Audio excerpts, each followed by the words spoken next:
Fala pessoal, tudo bem com vocês? Bora falar do Timão porque Fernando Diniz foi oficialmente apresentado. Ouvi toda a entrevista dele e vou resumir agora para vocês. Ele falou sobre tudo, que a galera tem mais dúvida e tudo mais, e a gente vai abordar esses temas. E o Yuri Alberto, ele faltou ao treino. Será que ele é dúvida para a estreia na Libertadores? Chega mais, eu sou o Chico Garcia, inscreva-se no canal e vamos junto. Vai Corinthians! Vai Corinthians! Vai Corinthians! Vamos lá, o Yuri não treinou nessa primeira atividade comandada pelo Fernando Diniz por conta de dores na boca, porque ele tirou um siso. Caramba, o Yuri tem cada lesão, né, ou problema assim, né, específico, não necessariamente uma lesão muscular, uma contusão, ele tem, já teve hérnia, lesão na cervical, ou na cervical não, acho que foi na coluna mesmo, vertebral, impressionante. Mas como ele ficou afastado do treino, se imagina que ele não tenha problemas no treino dessa quarta-feira, antes da viagem. Mas o local fica inchado, né? Às vezes gera um desconforto, o cara tem que tomar anti-inflamatório. Então, enfim, o jogo já é na quinta-feira, né? Então, poxa vida, você já não tem Caio César, não tem Memphis, não tem um monte de gente, não ter o Yuri Alberto seria muito ruim, tem derby domingo. Então, dá para dizer que nesse momento ele é dúvida porque o último treino ainda não aconteceu. Mas eu imagino que o Yuri, até pela sua resiliência, pela sua força, aí ele vai dar um jeito aí, medicado, de estar em campo e ajudar o Corinthians nessa quinta-feira, tá bom? No primeiro time do técnico Fernando Diniz, que a gente não faz a menor ideia do que vai acontecer. Ele já respondeu se vai dar para sentir o dedo do técnico já no primeiro dia. Ele falou que não, né, de uma forma bem humorada e tudo mais. Mas a questão é o seguinte: o Diniz foi apresentado na sala de coletivas, 1 hora de entrevista, muitas perguntas. E, cara, perguntas das mais variadas, né? Normalmente aquelas que o torcedor tem mais dúvida. Sobre metodologia de jogo, sobre os jovens, sobre o Memphis, sobre o fato dele estar ali no Corinthians, sobre as cobranças da torcida nos últimos dias. Então, assim, eu vou resumir bem assim, o que ele disse em alguns desses temas que eu julgo os mais importantes. Primeiro que ele exaltou muito o fato de estar ali. O Diniz, que foi jogador do Corinthians, numa era bem vitoriosa do clube, né? No time base que foi campeão brasileiro em 98, depois ganhou em 99, teve anos áureos ali antes dos anos 2000, e ele jogou em 97, né, no Corinthians, o Diniz que veio do futsal, e assim, sempre foi muito elogiado, né, como jogador de futebol. E ele mora, né, na zona leste de São Paulo, desde que ele casou, ele fala, há 30 anos, né? Então ele sabe o que é assim, a presença do clube, o que é o clube, sabe o que é enfrentar o Corinthians, que a torcida dispensa comentários, né? O que todo mundo fala quando senta ali, né, em relação à torcida do Corinthians. E o Diniz realmente enfrentou o Corinthians muitas vezes, inclusive eliminou o Corinthians treinando o Audax em 2016, eu estava nesse jogo, na semifinal do Campeonato Paulista. Então o Diniz sabe o que é enfrentar o Corinthians. E agora ele está desse lado. E ele disse que ele flertou com o Corinthians muitas vezes, que ele quase treinou o Corinthians algumas vezes. Mas ele disse que ficou feliz por não ter dado certo, porque isso faz com que ele chegue agora no Corinthians, no momento em que ele está muito mais maduro para poder desenvolver um trabalho. Que 17 anos de carreira de futebol profissional como técnico o prepararam para isso. Eu vi até alguns torcedores de outros clubes um pouco chateados com essa declaração, porque ele treinou Fluminense, foi campeão, super campeão com o Fluminense, né, da Libertadores, da Recopa, Carioca. Tem uma vinculação muito grande com o torcedor do Flu. Treinou Vasco 2 vezes, treinou Cruzeiro, treinou Santos, grandes clubes. E ele fala que 17 anos de carreira o prepararam para esse momento, como se ele tivesse chegado no ápice. E ele passou até pela seleção brasileira. Então, eu não sei se foi, como muitos acharam, uma espécie de jogar para a torcida ou querer fazer média. Eu acho que não. Eu acho que, assim, não é porque eu falo do Corinthians aqui e tenho um carinho pelo clube e a família da minha esposa é corintiana que eu vou falar isso que eu vou dizer agora. É diferente mesmo, gente. Então, o profissional que chega no Corinthians, ele tem outra recepção, ele tem outro sentimento, ele tem outra repercussão, ele sabe disso. Ele sabe disso porque ele jogou no Corinthians.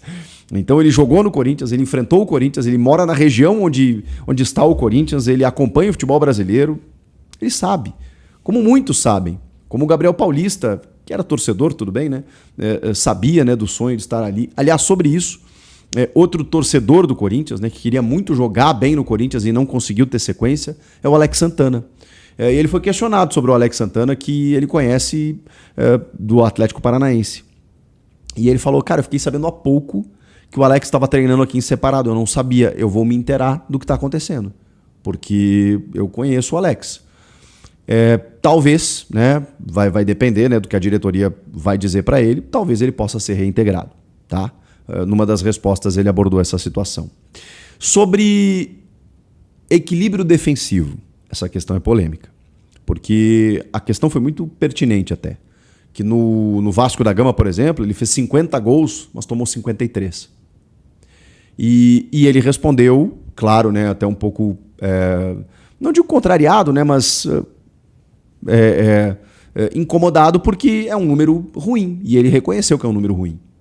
Que esse número acabou melhorando um pouquinho no começo desse ano, segundo ele, mas que realmente a gente precisa melhorar isso. A parte ofensiva estava muito boa, mas que a parte defensiva ela gerava alguns problemas realmente e que ele precisa corrigir isso. Que ele não está satisfeito com esse número desse último trabalho.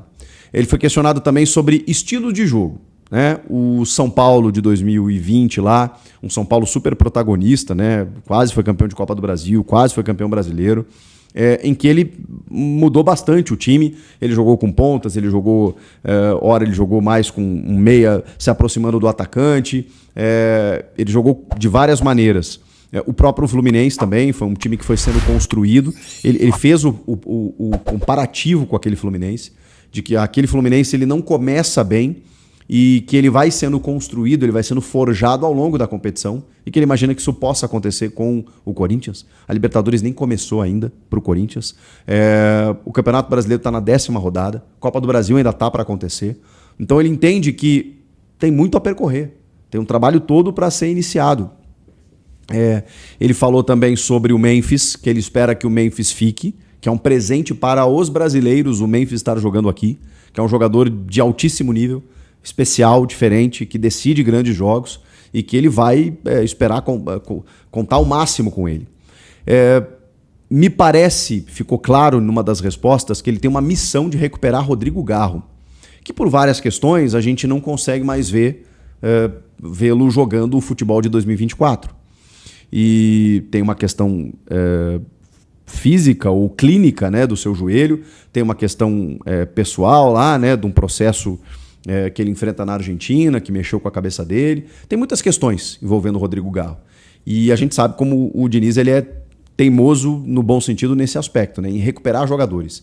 E ele disse que o que o Garro já entregou ao Corinthians faz com que ele queira entender o que está acontecendo para recuperá-lo. Sobre Garro e Breno Bidon jogarem juntos, foi curiosa a resposta, que ele disse assim, eles podem, mas não quer dizer que eles vão jogar juntos. Significa que assim, ele gosta quando eles jogam juntos, né? Porque ele falou que são jogadores técnicos, que têm a bola, eu gosto desse estilo de jogo, mas não quer dizer que eles vão jogar juntos. Eu preciso ver, eu preciso testar, ele precisa entender. Porque o Garro também, se o Garro estiver a pleno, na sua melhor fase, ele vai arrumar um jeito de jogar junto com o Breno Bidon. Isso vale para o Bidon também. Agora, se um deles estiver, como hoje, por exemplo, o Garro estiver um pouco abaixo, o Bidon até não tem feito grandes jogos, não tem porquê, ele vai arrumar um outro sistema, vai deixar jogadores para o segundo tempo. Então a questão ela passa muito mais pelos atletas. A resposta que eles vão dar vão indicar se ele vai precisar colocá-los juntos ao mesmo tempo.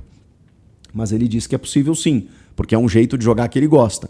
Sobre os jovens, né, o André, o Breno Bidon, ele falou que são meninos muito talentosos, muito especiais. Ele citou muito o exemplo, e os perguntadores também, né, de jogadores que falam muito bem do Diniz, especialmente os jovens. E aí tem o exemplo do Ryan, né, na seleção brasileira, que falou. Tem um outro jogador agora que eu estou esquecendo, que também trata o Diniz como pai, assim, porque o Diniz ele tem essa característica. Né? Tem a questão dele ser psicólogo, né, formado, e um cara que trabalha muito essa questão não só do atleta no campo, mas vida pessoal, estrutura familiar, questão psicológica, emocional do atleta. Ele trabalha muito isso, o Fernando Diniz. E o Rayan, por exemplo, cara, o que ele faz ali no segundo semestre do ano passado com o Rayan no Vasco é um negócio comovente. Assim. Ele pega um menino, o John Kennedy no Fluminense também é outro exemplo, que, cara, ele bota pra jogar e o Rayan se torna um dos principais nomes do Vasco da Gama naquela campanha de Copa do Brasil, finalista inclusive, e o Rayan é vendido por um alto valor e chega até a seleção brasileira, e ele acredita muito disso ao Diniz. Muitos jogadores têm o Diniz como um paizão, como um cara que ajuda nas suas carreiras. Ao mesmo tempo que o Diniz é um cara explosivo e temperamental na beira do campo, inclusive com algumas exposições, né? Tem a questão do Tietê, tem a questão do Nuno Moreira, né? Ano passado, foi o Nuno Moreira? Eu acho que foi. No Vasco, né? Que na pausa para hidratação, as câmeras chegam perto, né? E o Diniz fez aquele episódio do jogador dizer, pô, eu não tô fazendo nada. É isso mesmo, você não tá fazendo nada e tal. E estoura com o cara. E aí tem o Luciano, né, que ele briga com o Luciano, que o Luciano eles têm uma relação, né, pessoal, assim, né, parecia, né, o Luciano sempre falou muito bem do Diniz também, mas em alguns momentos parece que o Diniz passa do ponto, né, de expor o profissional. Como ele se defendeu disso? Ele disse que o jogador que ele cobra ali é o jogador que ele mais tem uma relação de confiança e que, nesse caso, ele está mais ajudando do que atrapalhando. Aí a minha visão aqui, Chico Garcia. Eu não sei se ele está certo nisso, porque olhando de fora, a gente tende a achar exagerado, porque nem todo mundo reage da mesma maneira. Tem pessoas, isso vale para qualquer ambiente profissional, que reage de uma forma a uma cobrança pública e tem gente que prefere uma conversa interna. Cada pessoa é uma pessoa e são 30 jogadores ali que ele tem que lidar no dia a dia. Mas é difícil alguém que se sinta confortável, goste ou ache natural você ser exposto daquela maneira pelo teu chefe. Agora, ele entende que essa relação de confiança é tamanha que isso provavelmente acontece no treino, no vestiário e acaba extrapolando ali no jogo, porque ele não tá nem aí se tem câmera filmando ou não. Ele tá pensando no melhor pro time. Então foi assim que ele se defendeu. Nem sempre isso é verdade, aí eu trago também um contraponto aqui, porque o Tietê foi um cara que não lidou bem com isso, embora tenha perdoado, eles tenham conversado e até tenham jogado juntos depois, né, no Vasco da Gama. Mas o Tietê, na época, foi um cara que se abalou muito com aquela questão da pandemia, né, os estádios de portões fechados, e a voz do Diniz ecoou, chamando ele de perninha, mascaradinho, ingrato, não sei o quê, porque o Tietê é um cara que vinha do Audax, inclusive, né, no Palmeiras, inicialmente, com o Cuca, e aí depois é levado ao São Paulo, e o Diniz, que treinou o Tietê no Audax, né, onde ele construiu aquela polivalência de jogo, depois estava no São Paulo como um jogador super importante. Então o Diniz sentiu a liberdade de agir daquela maneira, como em outros vários momentos. Cara, isso eu acho que vai continuar acontecendo. Acho que a gente vai continuar vendo o Diniz estourando com alguns jogadores, porque é o jeito dele. Mas ele falou que não se resume a isso. Meu temperamento, o meu comportamento à beira do campo é uma das partes do meu ofício como técnico. Existe uma conversa no dia a dia, existe um treinamento, existe uma relação de confiança, existe um vestiário, existe uma pré-eleção, enfim. E eu entendo o que ele disse. Ali é uma ponta, né? Existe todo um entorno. Quando você tem liberdade, confiança, intimidade com a pessoa, a tendência é que você seja um pouquinho mais sincero nos seus sentimentos, né? E por isso que ele acaba extravasando daquela maneira. Mas enfim, tenho certeza que vai gerar pano para manga no primeiro momento em que ele estourar com alguém, porque a gente sabe também que no Corinthians tudo ganha uma repercussão maior. Lembrei de outro caso, Mano Menezes com o Yuri Alberto, né? Pô, deixa de ser burro, aquela coisa toda. Aí o Mano, não, eu não disse pra ele deixar de ser burro, eu disse não seja burro, uma coisa assim. Tipo, ele mudou uma palavrinha lá e o Yuri não aceitou numa boa aquilo e inclusive acarretou na saída do Mano na sequência. Enfim, não é todo mundo que lida bem com esse tipo de coisa. Mas enfim, vamos lá. O Diniz falou sobre todas essas questões. Deixa eu lembrar se tem alguma questão mais relevante, né, dos aspectos do jogo dele. Ele não quis entregar muito, né, sobre maneira de jogar, sobre quais jogadores ele vai utilizar, mas ele falou bem especificamente sobre os que ele pretende recuperar, sobre os jovens, sobre um equilíbrio defensivo que ele precisa ter. Sobre o Hugo Souza, é uma importante pergunta, né? Porque a pergunta foi no sentido de que o Hugo cometeu algumas falhas em reposições de bola, né? Umas falhas com os pés, e se sabe que o Diniz gosta de fazer essa saída com o goleiro participando muito do jogo. A resposta dele foi que o Fábio, por exemplo, no Fluminense, depois dos 40 anos, tinha uma fama também de não saber jogar bem com os pés e se tornou um cara super importante. E que tem duas coisas. A primeira, ele acha que o Hugo é melhor com os pés do que muita gente pensa. Essa é a afirmação do Diniz. E a segunda, que não quer dizer que o goleiro tenha que estar desconfortável. Pelo contrário, ele tem que fazer um jogo para que o goleiro se sinta confortável independentemente da ação que ele vai tomar. Seja um passe lateral, seja um passe mais arriscado, seja uma reposição com uma ligação direta. E ele disse que no Vasco, ano passado, foi um dos times que mais usou a ligação direta. Então ele usava muito a ligação direta com o Léo Jardim. Ou seja, o time dele dava chutão sim. Para muitos que acham que o time do Diniz não dá chutão, quando houver a necessidade, quando houver uma condição natural do jogo, o goleiro vai dar chutão sim, na opinião do Fernando Diniz. Eu postei no meu Instagram lá, inclusive, para vocês acompanharem, uma análise do Léo Gens, que é um analista e comentarista do Band Esportes. E ele fez uma análise sobre os times do Diniz. Ele pegou poucos exemplos, é um vídeo curto, só para vocês terem uma ideia de como que o Fernando Diniz gosta de jogar. E aí tem gols que simbolizam bem o jeito de jogar do Diniz. Cara, para resumir para vocês, tem uma foto do campo em que a bola está numa lateral, em que os 10 jogadores do Fluminense, de linha, eles aparecem naquela foto. Isso significa que o Diniz, e a gente sabe disso, né, em treinamentos, ele trabalha com um campo mega reduzido, porque ele gosta dos jogadores em bloco. Ele gosta do chamado jogo compactado. Ou seja, jogadores próximos. Para quê? Para você trocar passes e envolver o adversário sem conseguir errar. Então ele treina muito assim.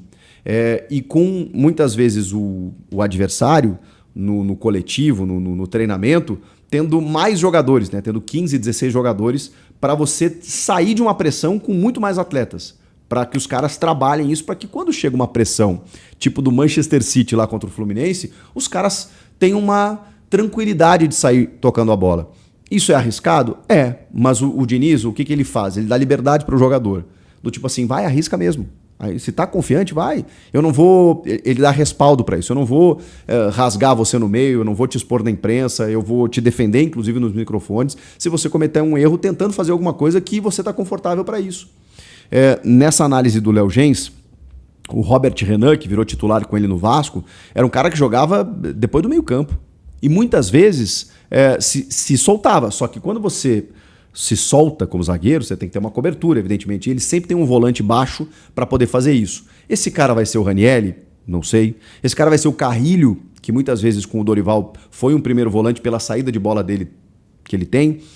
Mas o fato os zagueiros são construtores mesmo. Quando ele empurra, quando ele tá com a bola, ele joga com os zagueiros avançados. Por quê? Porque esse zagueiro que cruza a linha divisória do gramado e gera, daqui a pouco se oferece como uma opção, ele gera uma superioridade numérica em relação ao adversário e confunde a marcação. Pô, tem um cara que desgarrou aqui, se soltou, tá no meio da gente aqui, quem é que marca esse cara? Porque se a gente não marcar esse cara para dentro do gol. Aí o cara que tá marcando daqui a pouco um lateral, um ponto, um meia, ele tem que descolar para marcar esse cara que vai receber a bola e ele deixa alguém liberado.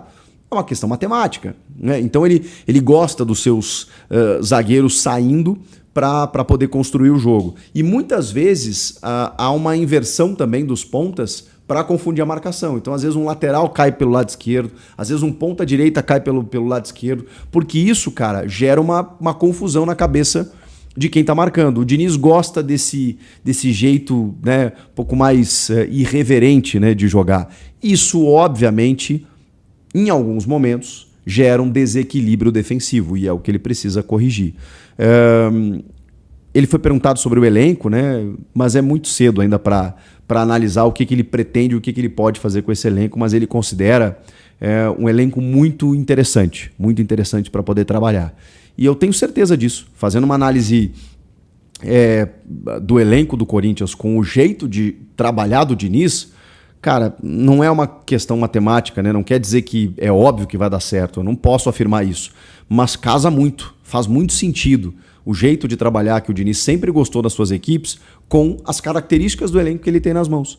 E a gente nem tá falando aqui de reforços, porque isso não vai acontecer até a Copa do Mundo.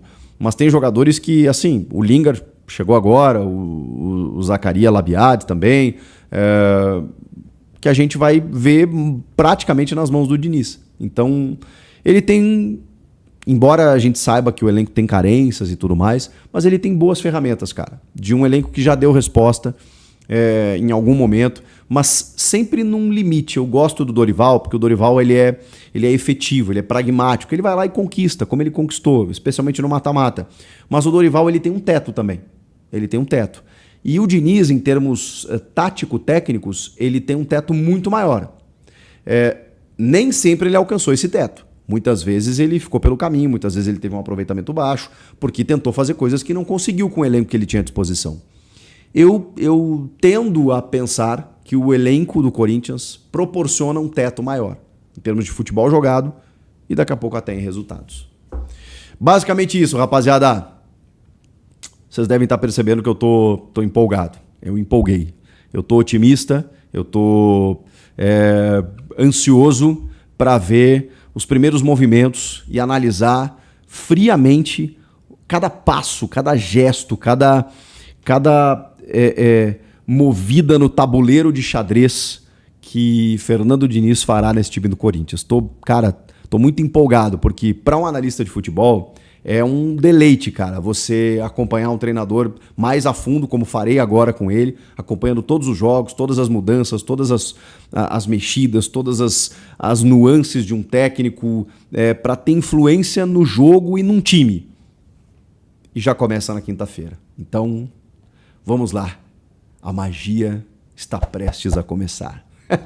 Comenta aqui, inscreva-se no canal, não me xinguem muito. E até a próxima. Tchau!